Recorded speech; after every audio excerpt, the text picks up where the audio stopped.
So, అసలు మీరు చెప్తుంటేనే ప్రొడక్ట్స్ అంతా కూడా యూనిక్‌గా ఉన్నాయి.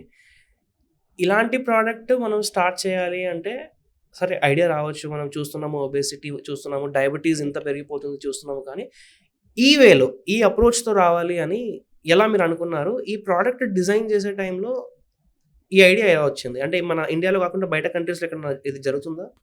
అంటే ఇంత స్పెసిఫిక్ టార్గెటెడ్ 1, 2 ప్రొడక్ట్స్ ఉన్నాయి హ్మ్. బయట కూడా. ఓకే. బట్ మెయిన్‌గా ఏంటంటే మనం అవేర్‌నెస్ పెంచాలి. బికాజ్ హ్మ్. వెయిట్ లాస్ అని, షుగర్‌కి బోలెడు మెడిసిన్స్ ఉన్నాయి. హ్మ్. వెయిట్ లాస్ కూడా ఎన్నో ఉన్నాయి మార్కెట్‌లో. హ్మ్. They may work, they may not work. అంతా ఇట్స్ వెరీ వేరియబుల్ కదా! హ్మ్. సో, మా మెయిన్ ఉద్దేశ్యం అంటే ఫస్ట్ ప్రొడక్ట్ చాలా బావుండాలి. కంప్లీట్‌గా సైంటిఫిక్‌గా వాలిడేట్ అయ్యుండాలి. హ్మ్. అయిన తర్వాత అందరికీ అవేర్‌నెస్ పెంచాలన్నమాట. దీని గురించి చెప్తే తప్ప వాళ్ళకి అర్థం కాదు కదా! This is magic or correct. నమ్మరు. నమ్మకం అనేది చాలా ఇంపార్టెంట్. మనం హ్మ్. ఏమైనా డాక్టర్ దగ్గరికి, హాస్పిటల్‌కెళ్ళినా నమ్మకమైన డాక్టర్ దగ్గరికి, నమ్మకమైన హాస్పిటల్ దగ్గరికెళ్తాం కదా! అవును. అట్లాగే మా ప్రొడక్ట్ అందరూ ట్రస్ట్ చేయాలి. అందుకనే చాలా క్లినికల్ స్టడీస్ చేశాము. క్లినికల్ ట్రయల్స్ చేశాము. హ్మ్. సో, ఇవన్నీ దరిదాపు ఒక 2 ఏళ్ళు పట్టిందన్నమాట. హుహు. ఓకే. ఈ 2 ఏళ్ళు అయిన తర్వాత మొత్తం రిసర్చ్ అయిన తర్వాత క్లినికల్ ట్రయల్స్ కూడా పబ్లిష్ అయిపోయినాయి. హ్మ్. ఇంటర్నేషనల్ జర్నల్స్‌లో.